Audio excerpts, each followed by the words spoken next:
I thank Shri Brahmam Garu for giving me this wonderful opportunity to meet all people like you, because you are the people who are bringing a change in the nation. So meeting so many of you at one place is really a great occasion for me. So I welcome you all to this program. And also this hall has been aptly named as Ratan Tata Hall, because they gave a lot of importance to education. If there is a possibility, try to listen to Mr. Raghunath Mashelkar. Raghunath Mashelkar gave a speech. Raghunath Mashelkar's mother used to work as a maid servant, and they migrated from Goa to Mumbai. And Raghunath Mashelkar, as we usually read in the books that people go to the railway stations and study, it is Raghunath Mashelkar. Literally, he studied under the railway station lamps. Then he got about, I think he became 11th ranker in the Maharashtra SSC examinations. Then Tata Trust gave him scholarship of 60 rupees, I believe, that time. Then through that he could educate himself, and finally he became a great scientist. And once, US authorities, usually they call 2 people every year from India. That particular year, they invited Raghunath Mashelkar and Ratan Tata to the program. Then after the program, they are supposed to sign in a big register. Raghunath Mashelkar signs first, and then followed by Ratan Tata. And in that speech, Raghunath Mashelkar says, "It is because of Mr. Ratan Tata and the Tata Trust I could sign ahead of Ratan Tata." So that is the importance of education, he says. So that type of education you are all imparting, and we are all grateful to all of you for doing this. I keep going to schools and colleges because I am a member of Lead India Mission, started with the blessings of Dr. APJ Abdul Kalam. So Kalam sir always tells us, whenever you have an opportunity, go to a school or a college and interact with the students. It is not that they are going to be inspired, but in the process you will get inspired by seeing the younger generation. I find younger generation has a lot of potential. They have a lot of uptake. The amount of information or the amount of knowledge they can take is phenomenal when we compare them with ourselves. But only thing is, we need to guide them. So guidance is very much needed, and also involving the family in the whole education process is also very important. Of late, what is happening is, parents are thinking that they are sending their children to the school, that is their responsibility. So they are outsourcing their responsibility to the schools and colleges. So that should not be.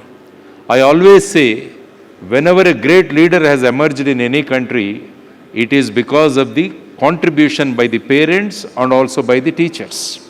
So if both these people come together, then only the real potential of a student can be brought out. Young Narendra, guided by his father Vishwanath Datta and mother Bhuvaneshwari Devi, they did their level best. But only after finding a Guru, Ramakrishna Paramahamsa, and the contribution by the parents and the contribution by the Guru, that made Narendra to become Swami Vivekananda. So the combination is very important. Suppose, had they not found Ramakrishna Paramahamsa, Narendra would have remained Narendra only. If they found only Ramakrishna Paramahamsa, then Narendra would have been Narendra only. It's a combination of the parents and also the teachers which made him Swami Vivekananda. You take the life of any individual. Take the life of Dr. APJ Abdul Kalam also. His parents have contributed a lot, because his father every day he used to sit with all religious people, and they used to have discourses in their home, and the mother used to serve them. And most of the time, if you read Wings of Fire, Abdul Kalam says most of the time he used to spend in the kitchen with his mother. So that has inculcated lot of values. Then he found a guru called Siva Subramaniam Iyer. So the combination of the parents and Siva Subramaniam Iyer converted the small boy Abdul into the great man Dr. APJ Abdul Kalam. So we need to drive these things into the minds of the parents, because it is not, their job is not to outsource their responsibility to the teachers. And also there is a wonderful book called How to Measure Your Life. Kindly read that book, How to Measure Your Life. It gives a beautiful example of outsourcing. There used to be a company, there is a company called Dell. It makes computers and also the laptops. There is another company called Asus, ASUS. So there are two companies. One day, Asus company comes to Dell and says, give us an opportunity to manufacture your spare parts and we'll pay you 20%.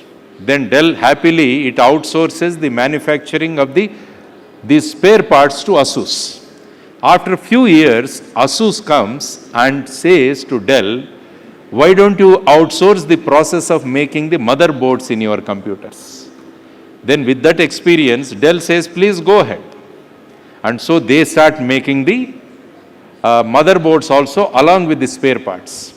After a few years, Asus company comes and says, we'll make you the entire laptop and just you put your seal Dell. Then Asus says, yes, we are very happy because you are a prompt payer. So the entire laptop manufacturing has been outsourced to Asus, and one day suddenly Asus says, we are going to have our own unit. Because in the process of outsourcing, Dell has removed all their establishments, and all these people, experts are all sent out. So a situation has come wherein, Dell is found that they are in a very precarious situation. So the same thing is happening in the families also, because we are outsourcing everything. Earlier, during our childhoods, if you remember, when festival comes, we all used to sit together and we used to make all the sweets and everything. In the process, the bonding between the children and the parents started improving. But nowadays, the entire thing is again outsourced. So whenever festival comes, we outsource it to Swagruha sweets. So where everything we get it from Swagruha, in the process, the bonding between the children and the parents is slowly coming down. Now it is our responsibility to see that again the parents play their role in upbringing of the children. If you don't do it, then what happens is we are going to have very brilliant children, but without any emotions, without any concern for the society. So what we are teaching in the schools most of the time is how to get grades, how to outsmart the others, and how to get a seat in the IIT, how to get a seat in the NEET examination. But in the process, what is happening is we are forgetting the basic ingredients that are required in an individual. So in Thane, we did an experiment, because there is Sulochana Devi Singhania school in Thane. That is Raymond's school, Sulochana Devi Singhania school. Srimati Revati Srinivasan is the principal of that school. What we started doing is, because I was the Joint Commissioner of Police in Thane, so I used to interact with them. Then we evolved an innovative system wherein usually on the annual days, the children come and perform on the stage and the parents keep sitting there and they watch the performance. But what we did is, we made the entire family to perform on the stage. We made the entire family to perform on the stage. After the program, the parents started touching the feet of Dr. Revati Srinivasan, and the children also, literally they were in tears. Because these 15 days of getting trained together, it has improved our bonding. It has improved our bonding. So I request all of you to come out with that innovative methods, involve the parents in the whole process of education. Because otherwise, the children are going to become only literate. In Sanskrit, if you see what is literacy, there is a word called Sakshara. Sakshara is literacy. Kindly read it from back. It is Rakshasa. So if you make children only Sakshara, they are going to become Rakshasas. So what we are seeing in every day in the newspaper, the crime that is happening, the way the educated people are behaving, literate people are behaving, it is quite disturbing.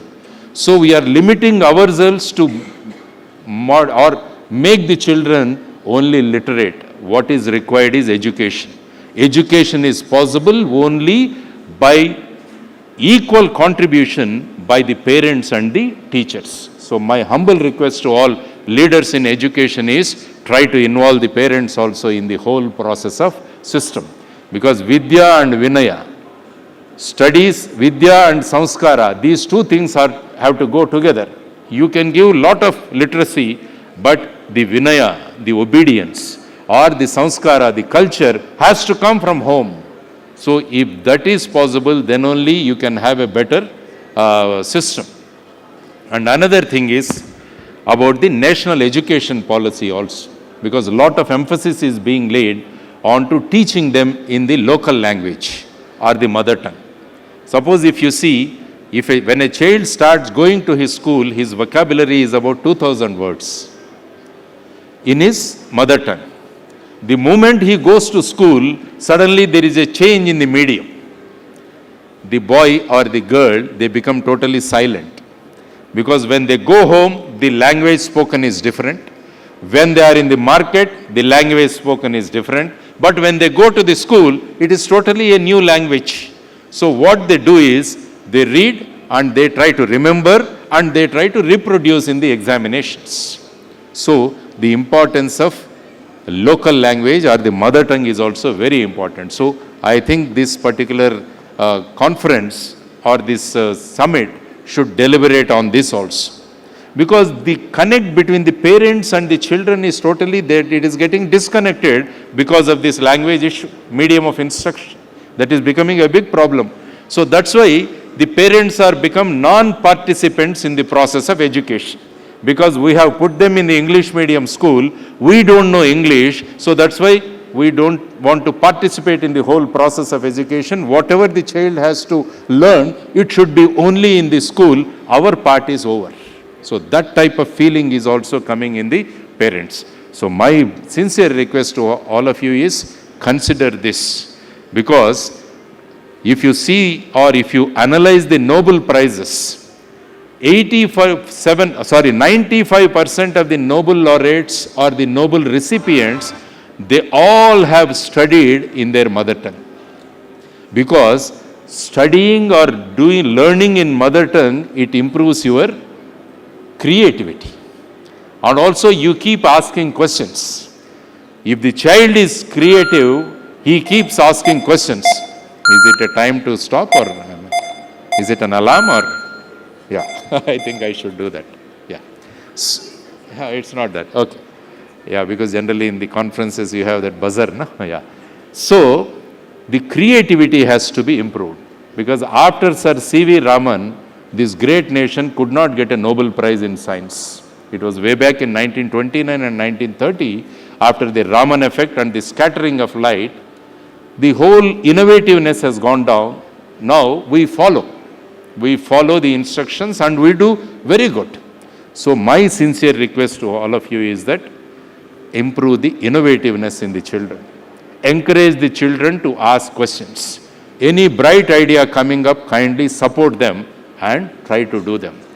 And also the good idea that has started in Delhi schools, it is called business blasters. Every child is given 2,500 rupees and they are to come up with ideas in business. So lot of children have done lot of things. So maybe in the next conference or the next EduTech, I request Shri Brahmam Garu to call some of the teachers from Delhi government schools and know about what is this business blasters concept. 5 students, they came together and they started making new coffee and they are making lot of money.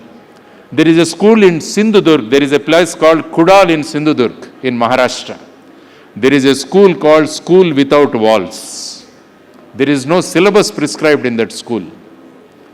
And all these children, they take the examination in the National Open School. They don't do the regular schooling. But every day they come and they discuss on some new idea and they come up with solution. These children could earn 20 lakh rupees for the school by preparing organic manure. So next time if you want, I will call the principal of that school, Kudal in Maharashtra. So he will come and tell you what is a school without walls. So children are bright. If you feed them, if you direct them, if you guide them, they are going to produce wonderful results. So I request all of you to activate the right brain of the children, which is an inquisitive brain. So that is very much important. Otherwise, this is a submissive brain. The left brain always takes the command and it follows. So we need to activate the right brain. That means more and more inquisitiveness in the students and more creativity has to come out. So I thought some of my feelings I want to share with you, because you are all leaders in the field of education. And what, as an outsider, what are my observations, I thought I want to come and discuss with you. There are so many schools, government schools also I keep visiting. I always say government schools are teacher-centric schools or teacher-driven schools. If you find a good government teacher in a government school, that school is going to be very good. Because the parents are least bothered about their children, because they go to daily wages, they go as a laborer, they are not bothered about their children's education. So it all depends on good teachers in this school. Whereas if you come to the private schools, they are parent-driven schools. They are parent-driven schools because parents put lot of pressure on you. If you want to introduce something, they come up and say, we don't want this. If you want to introduce yoga in the morning, they say, instead you have a math session in the morning. Why are you wasting the time of our children? This is what they usually say. So there is a teacher-centric school and there are parent-driven schools. But ultimately we want it student-centric schools, which are very, very important.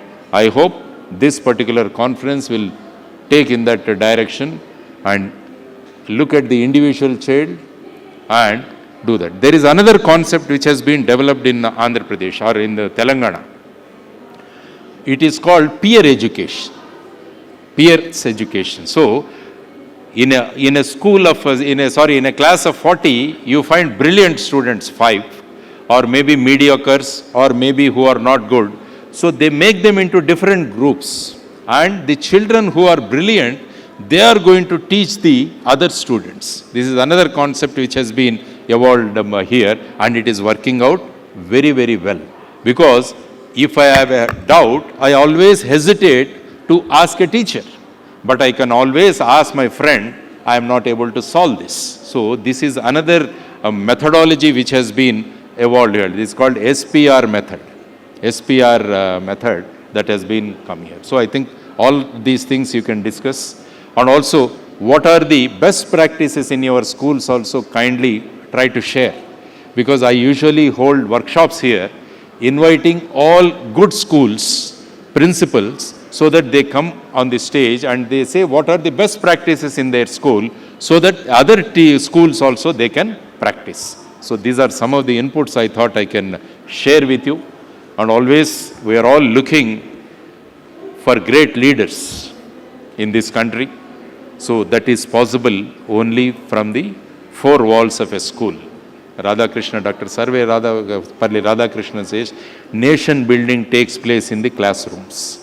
So we need to have nation building happen in the classroom. That is possible with you. And I always request all teachers to start their session with a small story, because stories impact children very much.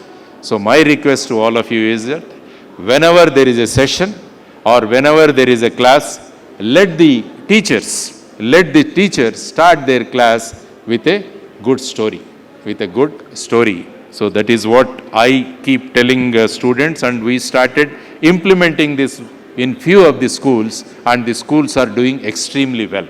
So these are some of my thoughts and some of my suggestions to all the educational giants who are here. I hope definitely we all come together and let us make this nation again, because we are all thinking of becoming Vishwaguru. That's what the Prime Minister also tells. That is quite possible. We were Vishwagurus and we have to be Vishwagurus. That is possible when all of us come together and we concentrate on the real education and bring out the best in the students by active participation of the parents and a collaboration between the parents and the teachers. Thank you very much. Jai Hind.